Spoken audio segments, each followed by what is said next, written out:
Now, in this video, we are mainly going to do Form 5 Part 10 punya essay. Now, all these questions here, right, are actually from 2025 punya state trial, means last year punya actual trial questions for Form 5 Part 10. And I actually got include the notes link in the PDF below along with answers. Now, this chapter, they actually quite common for essay. Once it come out, right, usually it's essay lah. And I think this year punya a lot of state trials and also SPM, quite high chance to come out. So we're going to do a few practice lah. Now, this chapter, right, actually even though a lot of us think that can use common sense to answer, right, but actually got a lot of things, right, you need to follow certain words from the schema and also from our textbook. Okay, you will see it later. Now, question number 1, KL paper. Berdasarkan raja tersebut, terangkan 3 amalan yang boleh menyumbang ke arah melestarikan alam sekitar. This question, they just ask us to nyatakan 3 amalan, 3 marks. So you're just going to explain a little bit only, not a lot. Okay, so by the way, berdasarkan diagram, right, the amalan they give you is the 5A, 3A. So you just got to explain, okay, the 5A is basically the one reduce, reuse, recycle, and also rethink and repair. Okay, the R actually is all in English word. Okay, so in Malay, you have to translate lah. Baiki semula is the repair. Then the guna semula, kita semula, fikir semula lah. All is semula one. Okay, so you just need to explain it. The 3 paling mudah one. Kita semula. Okay, kita semula, right? You just explain a bit loh. Kita boleh kita semula apa? Kita semula bahan yang tidak dapat digunakan lagi, so that boleh mengurangkan sampah loh. So this one you don't even need to write that example. Just explain only. So mengurangkan. So kita kena mengurangkan apa? Mengurangkan pembelian barangan seperti plastik, because plastik adalah antara bahan yang paling mencemar kita punya persekitaran. It contribute most to sampah, rubbish. Okay, so kita boleh mengurangkan pembuangan sampah. And then menggunakan semula, here typo already. So this is reuse. So got some things, right, we don't need to use one time throw away, like plastic bottle Tupperware. Sometimes you can use few times. So yeah, menggunakan semula. Okay, but seldom I see question they ask like that. Usually they like to ask, right, terangkan apakah sumbangan terhadap melestarikan alam sekitar. So they ask you to terangkan bagaimana kita boleh melestarikan alam sekitar berdasarkan the amalan here. So let's say if I carry out 3R, 5R every day, I reduce, reuse, recycle. So number 1, of course, right, what can I do is I boleh mengurangkan sisa. This one usually they like to ask a lot. Bagaimana ia menyumbang kepada melestarikan alam sekitar. So sisa pada tapak pelupusan. So rubbish cause a lot of pollution, seperti pencemaran air dan pencemaran tanah. So you also get to reduce rubbish, then you reduce pollution. Also mengurangkan pencemaran air dan also tanah. And for example, let's say if I mengurangkan penggunaan plastik and mengita semula aluminium, tin aluminium. So which means, right, I don't need to waste sumber alam semula jadi to make these new things, right? I reduce use of resources mah. So saya boleh menjimatkan penggunaan sumber semula jadi, natural resource semula jadi. Okay, then the next question, menunjukkan satu amalan penanaman melegak menggunakan red bertingkat. Now, if you read the English word, right, here they are specifically going crops. Crops is basically your food, vegetables, fruits, boleh makan punya one. So the benefits here you have to write, right? The question terangkan faedah says you have to write like what is the benefit of not just planting tumbuhan, but planting crops, tanaman, planting food got what benefit. Okay, so usually these kind of things, right, they like to plant a lot, like in those kind of rooftop punya garden, rooftop punya balcony, on top of office building, on top of hotels, right? So if I plant plants, menumbuh tumbuhan, the benefit is lebih oxygen mah. So I get to say, saya boleh meningkatkan kualiti udara. And also, because plants menyerap carbon dioxide. So kurang carbon dioxide means you mengurangkan the kesan rumah hijau, and then the surrounding is not hot loh, lebih sejuk sikit lah. So kita also boleh juga menghasilkan kesan penyejukan.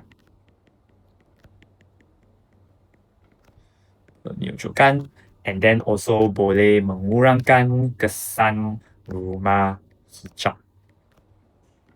Okay, but like I say, these points mainly is about planting plants only. But now since we are planting crops, okay, So got what benefit also? So selain daripada menanam sayur di kebun, right? If I menanam my sayur on top of office building, on balcony, on top of hotel like that, means saya ada lebih bekalan makanan. So saya boleh meningkatkan bekalan makanan, increase food supply. So if I got more bekalan makanan, saya boleh mengatasi masalah kekurangan makanan. You know, some countries they lack food. So if I do this, I can produce more food also. So therefore mengurangkan masalah bekalan makanan. Okay. And another benefit of this, right? Because sometimes, right, these things, right, they are planted like under a roof, under a shade, indoors. Unlike those farm that are exposed to Sekitaran. So sometimes if got like bad weather, heavy rain, got storm, or even too hot Kemarau, right, your plants might die. But this one, since it is planted like under a shade, it's not affected by bad weather. So saya boleh mengurangkan pembaziran makanan. So saya boleh mengurangkan pembaziran makanan akibat cuaca buruk. Okay, yang boleh memusnahkan saya punya tanaman. And then one more is, right, since they are plant indoors, sometimes you can have install those kind of artificial light. You can manipulate the light, the temperature. So you can say those keadaan boleh dikawal seperti cahaya dan suhu. So yeah, 7 marks, just nice. So you can see, right, I'm not just saying about planting plants got what benefit, but if I plant vegetables, got what benefit means got more food lah, something like that. Okay, the next question is about makanan, security makanan. Okay, this one, in our textbook, there are not much things they mention about security makanan. Honestly, I don't quite like this topic because it's not related to bio. It's like economy like that. Our bio already got banyak benda already. You still want to masuk these kind of things. Okay, but never mind. Question will still ask, teach you how to answer.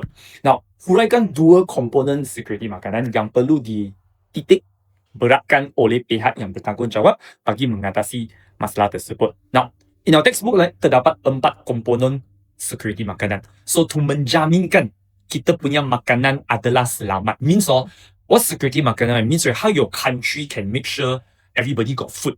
Kita punya makanan selamat atau tidak. Okay, ada 4 komponen. Number 1, ketersediaan makanan. Now, ketersediaan makanan paling mudah. Means your makanan ada tak? Sedia ada ke tidak? Got or not? 有还是没有? So how to make sure makanan tersedia atau tidak? Very simple. You just have to make sure kita selalu ada bekalan makanan. So you just have to say memastikan selalu terdapat bekalan makanan. So then here I explain a bit example. How to ensure selalu ada bekalan makanan. Kita punya bekalan makanan come from where? Come from pasaran domestic. Okay, domestic means local food production. But some countries, right, they don't have their own food. So they import. Jika saya selalu import, saya pun ada bekalan makanan untuk rakyat loh. So seperti bekalan makanan domestik dan makanan import. So you also got to memastikan bekalan makanan dalam domestik dan import selalu ada lah. Okay, then now I got food already. But I've got food already, how can my people mendapat itu makanan? So let's say saya punya grocery store giant Aeon selalu ada bekalan makanan. Tetapi rakyat boleh mendapat itu makanan ke tidak. So that's called access. Saya boleh access ke tidak. So basically access is based on whether your people got money or not. The taraf hidup of your rakyat. So dia ada wang, dia ada duit ke tak untuk membeli makanan. So this one don't need to explain a lot lah. You just say memastikan makanan mudah diperolehi. So this one just like can already. So memastikan makanan mudah diperolehi. So for example, you make sure your makanan punya harga tidak terlalu mahal. Then make sure semua orang punya taraf hidup okay, ada duit untuk beli makanan lah. So these two actually very simple. Ada makanan boleh mendapat. Okay, you mentioned these two. Enough marks already. 4 marks only my question. Okay, but then I explained the third one also. Actually, the third one got the most things to mention. One is called penggunaan makanan. So once I get the food already, this food when I eat, dia sihat ke tidak, bersih ke tidak. Selepas makan saya akan mati ke tidak. So, this one pengguna makanan adalah kita perlu memastikan bekalan air dan makanan adalah bersih. Selepas saya makan ini makanan, dia berkhasiat atau tidak, got nutrients or not. Memastikan individu mendapat nutrient yang mencukupi. And then of course, this food dia diproseskan dengan betul ke tidak. So in Malaysia, for example, right, to process food, right, got specific SOP you have to follow one. Make sure it's clean must follow certain guidelines So memasti terdapat pemprosesan makanan yang baik. So it's called penggunaan makanan. Now the last one, kestabilan makanan. We seldom mention this one. Okay, because kestabilan makanan is right. Can I make sure all the time makanan tersedia?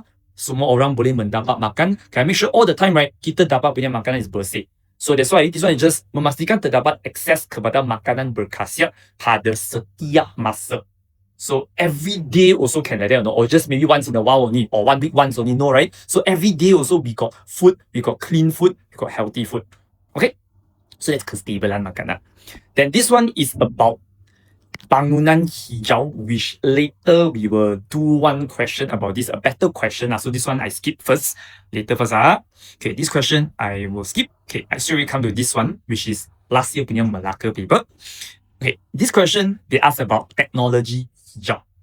Definisikan teknologi hijau. Now, in this chapter, actually got quite a few definisi, but usually definisi most just 1 or 2 marks. Okay, here I give you 3 points. Okay, because the first point maybe a bit hard to get. Okay, because you have to say, okay, teknologi hijau means that if I got a technology, this technology, right, dia boleh melestarikan alam sekitar, dia mesra alam.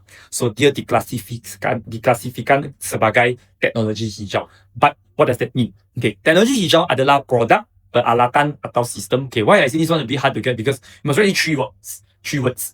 Sometimes maybe you write product, teacher might give wrong. So yeah, depends on teacher one sometimes. So the other 2 easier a bit. So let's say if I got the product. So you just say, this product boleh memelihara alam sekitar dan mengurangkan kesan negatif daripada aktiviti manusia. Like for example, electric car. So electric car, dia tidak membebaskan CO2, mencemarkan udara. Right? So dia memelihara alam sekitar dan mengurangkan kesan negatif aktiviti manusia. This two easier bit loh. Okay? Then, next they ask, berdasarkan Raja 11.1, bincangkan kebaikan amalan yang dipraktikkan oleh petani tersebut. So this petani, right, dia menggunakan kitar kompos. Means dia menggunakan sisa buah-buahan, sisa makanan, sisa dapur untuk membuat baja semula jadi. So this kind of baja number 1, since you use maybe sayur yang rosak, sayur yang tidak boleh habis makan. So you basically number 1, mengurangkan sampah. See, by this food want to throw away one. Now I used to make something else. Number 2, kita tidak membazir makanan. Later you can write these points. I'll give you. And then number 3, this baja is eco-friendly. It is made of natural punya things. So dia juga boleh mengurangkan kesan negatif memelihara alam sekitar. So here I give you a few points already. Like I said just now, mengurangkan sisa pada tapak pelupusan. Reduce rubbish. Okay. And number 2, this baja is actually very nutritious for the soil and the plant. So kita boleh cakap meningkatkan kesuburan tanah, or you want to say meningkatkan quality tanah also can. And then since this thing is natural, right, mesra alam, right, so therefore kita boleh mengurangkan penggunaan baja kimia, because baja kimia is like chemical. This chemical, right, sometimes will pollute the soil. If rain that time masuk air sungai atau longkang, dia mencemarkan itu air. Oleh itu kita boleh mengurangkan pencemaran air dan tanah. Okay, sebab baja organik ini adalah mesra alam, eco-friendly. Okay, then what else you also can say? Now, like I say, this kind of baja, dia lebih nutritious, berkhasiat untuk tumbuhan. So you can say tanaman bertumbuh dengan lebih cepat dan sihat. Oh, just like I say one more, right? Kita juga boleh mengurangkan pembaziran makanan pun boleh. Moving on, bangunan hijau. Okay, this one better a bit, because this question, right, dia telah bagi saya semua aspek yang perlu diadakan dalam bangunan hijau. So this question just now, right, they just write like that only. Cadangkan aspek. So kita kena cadang aspek and then explain itu aspek ada apa sumbangan. So for just now that question, if you write all these aspect got marks one. Okay, but for this question, dia sudah beri itu aspek. So you got to terangkan dia punya kebaikan. Okay, for example, for just now the question, right, you can say panel solar. So panel solar, kenapa dia baik? Sebab dia adalah tenaga yang boleh diperbarui, renewable energy. So you can say dia adalah tenaga boleh diperbaharui. And tenaga solar tidak macam tenaga elektrik yang dihasilkan dalam Malaysia. We don't burn fossil fuel, bahan api fosil untuk menghasilkan elektrik. So because in most countries like Malaysia, kita membakar bahan api fosil untuk menghasilkan tenaga. Kita juga membakar arang untuk menghasilkan tenaga. But if I use this, kita tidak mencemarkan udara, so dia lebih bersih. Okay, I also can say kita mengurangkan pembakaran bahan api fosil. So you also can say mengurangkan pencemaran udara. Also can. A lot of things you can say. Okay, then dinding kaca, this one my favorite, because if your glass wall very big, you punya tingkap juga besar, got a lot of natural lighting, cahaya semula jadi. So this one membolehkan kemasukan cahaya semula jadi. So if got natural light, means kita boleh jimat elektrik semasa waktu siang. So kita boleh menjimatkan elektrik pada waktu siang. So dalam konsep bangunan hijau, jimat elektrik dengan jimat air also adalah dia punya aspek. It's called jimat electric, means it's hijau. Okay, later got jimat air. Okay, then this ventilator udara, right? Okay, got ventilator dalam rumah lebih sejuk, means mengurangkan penggunaan penghawa dingin, means also can jimat electric loh. So this one I say menghasilkan kesan penyejukan. So saya boleh mengurangkan penggunaan aircon. Aircon in Malay is called penghawa dingin. Sama boleh cakap apa? Lampu LED bahan cekap tenaga. Or you can say it's alat elektronik cekap tenaga. Yes, means it's energy efficient electrical appliance. Alat elektronik cekap tenaga. So just like just now, kita boleh jimat tenaga, jimat elektrik. Then this one is the jimat air one. So if my bangunan, right, ada sistem simpanan air hujan. This air hujan can use to menyiram pokok, mencuci tandas. Don't drink lah, this water is dirty one. So jimat air loh. Sebab saya boleh guna air untuk menyiram pokok, for example. So you want to plant tree also same just now, menghasilkan kesan penyejukan, lebih oksigen, meningkatkan kualiti udara. So all these things are aspect bangunan hijau.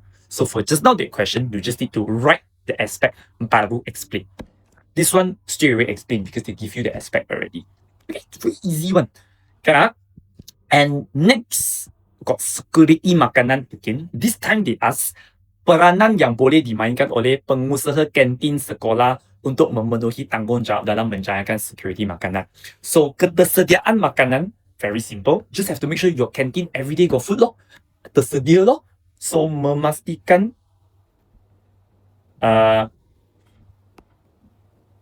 bekalan makanan adalah cukup loh.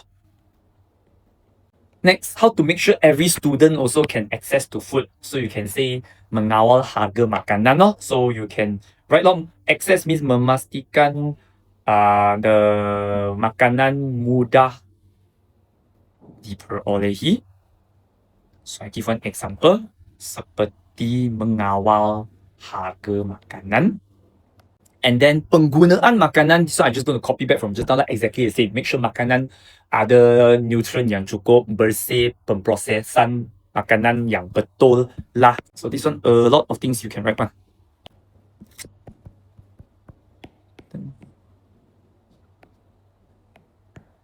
Okay, easy, huh? Then next, we have a pahang paper. Okay, these two questions, question A and B, okay, my favorite. Wajarkan amalan yang dilakukan oleh penduduk untuk mengekalkan kelestarian alam di kawasan taman perumahan. Okay, dia ask you to wajarkan the amalan yang boleh dilakukan. Means this is actually your 10.3. Amalan melestarikan alam sekitar. In our textbook, there are specific amalan there. Go and read your textbook, go and remember what are the amalan. Okay, but here I'll do 3 very easy one.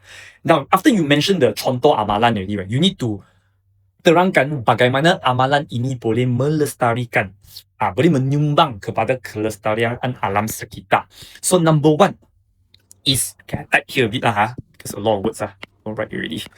The first thing that we mentioned today, mengamalkan amalan 5R or 3R also can. Schema will say 5R or 3R. Okay, but this one don't go and explain one by one. Mengita semula, mengguna semula. Okay. Example at most 1 mark only. So you can say seperti mengita semula tin aluminium.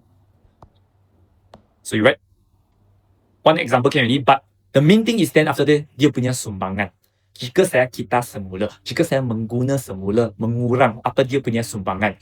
Less rubbish, so mengurangkan sisa pada tapak pelupusan. Saya boleh menjimatkan sumber semula jadi. Easy. Then the other one, okay, your Tesla electric car. So saya menggunakan okay, this kind of kenderaan is called kenderaan mesra alam, eco-friendly vehicles. Seperti okay, any example got 1 mark one. So seperti electric car, kereta elektrik. So electric car tidak membakar bahan api fosil. Oleh itu dia tidak menghasilkan CO2 gas pencemar untuk mencemarkan udara loh. So saya mengurangkan pembakaran bahan api fosil, tidak mencemarkan udara or mengurangkan pencemaran udara. Then another one that also very easy to explain one is the solar panel. Tenaga boleh diperbarui. So menggunakan tenaga, okay, the full name must write like that. Alternatif boleh diperbaharui seperti tenaga solar. Sebab dia tenaga yang bersih. And also tangan pula tenaga. And also, okay, now just now we say mencemarkan udara now you can say mengurangkan pembebasan gas rumah hijau loh, because you burn fossil fuel, bahan api fosil menjana tenaga, ada CO2 juga. So these 3 very easy. Okay, but if you look at the answers right in the PDF, also got others, your textbook also got one lah. Seperti yang menjimatkan tenaga. How to menjimatkan tenaga? Menutup switch yang tidak mengguna. So this one also same. If you use less electric, less pembakaran bahan api fosil, less pencemaran udara. Menjimat air also boleh cakap man. Then instead of use the pesticide, we also can use the kawalan biologi untuk menggantikan pesticide. Okay, easy. Then almost there already. This one is cadangkan kaedah menggunakan konsep teknologi hijau yang boleh dilakukan untuk mengurangkan kadar pembaziran sisa makanan. Okay, I want you to listen carefully. Because this question sometimes they will ask like that, apakah amalan teknologi hijau yang boleh dijalankan dalam rumah? So amalan teknologi hijau and amalan melestarikan alam sekitar is 2 different things. If you look at your textbook 10.4, amalan teknologi hijau, there's only 5. And all these five, right, mainly is just sisa makanan dalam rumah untuk menghasilkan, right? Okay, so this is Amalan concept teknologi hijau yang usually boleh dilakukan dalam rumah. And they say you eat sisa makanan. Okay, so like I say, there's only five in your textbook. Okay, the first one is kita boleh menggunakan sisa buah digunakan untuk menghasilkan eco-enzim. So eco-enzim is this thing that we can use to mencuci kita punya longkang di sinki dapur. The drain in your house punya sink, we can use this to unclog it. So sebagai agent pembersih. So dia punya kebaikan boleh mengelakkan longkang daripada tersumbat lah. Another thing is, okay, sisa makanan and also sisa dapur lah. Just like just now, make baja digunakan untuk menghasilkan baja semula jadi. But there are two kinds of baja in our textbook, and it's two different points. One's baja semula jadi, one is baja folia. Okay, right here again. So sisa makanan also can say digunakan untuk menghasilkan baja folia cecair. This baja is not put in soil one, but is sprayed directly onto leaves one. So usually we say digunakan sebagai penggalak pertumbuhan. Okay, later I write for you this one. And then another one you can say is kulit pisang. Okay, digunakan untuk menghasilkan tepung untuk membuat bioplastik. So bioplastic is those biodegradable plastic, terbiodegradasi punya plastic. So kind of soft one lah. So this kind of plastic lah, which is made up of kulit pisang. Okay, and then the last one you can say is menghasilkan biogas dengan menggunakan sisa haiwan. Okay, usually this one is something we cannot do at home lah, because sisa haiwan is animal punya poop, animal punya tai. So it's not just sisa makanan. So this one enough already actually. Okay, now this one sometimes you will ask you to explain. This one, right, is the symbol means you spray secara langsung pada daun. Okay, and digunakan sebagai penggalak pertumbuhan. So it can grow faster when I spray on it. Okay, yeah, so this is Amalan Teknologi hijau. Then here, this one a bit K-but lah. I still put the answer and explain because this kind of question won't really ask, but then you might ask, so I just put the answer and teach lah. So terangkan bagaimana media memainkan peranan penting dalam menyelesaikan isu alam sekitar. So not very modern already. Okay, they ask a modern question. Media, like social media. So number one, we can say menggunakan social media sosial, untuk meningkatkan kesedaran kepada masyarakat. You know, sometimes let's say if you are influencer, okay, got those kind of government come in, can help do a video or to encourage people to stop throwing rubbish. So when a lot of people see this video, they say, this fella I like, I don't want to follow, I don't want to throw rubbish already. Okay, so yeah. So melibatkan pempengaruh, influencer means pempengaruh untuk menunjukkan contoh yang baik. So influencer, if got a lot of followers, right, when you put a good video that teach people how to be good, a lot of people will follow. Okay, menggunakan filem pendek untuk mendidik masyarakat. You know, sometimes we have a lot of kind of short video, you know, that teach people about the environment. Sometimes also got this kind of things. Mengadakan campaign. Campaign one is the most common one lah. Campaign pendidikan, campaign kesedaran.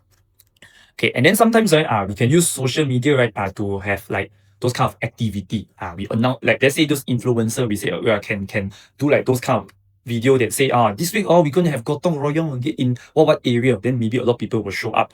So mengadakan activity gotong royong secara besaran. And last one, this one is the more traditional one lah, menggunakan poster.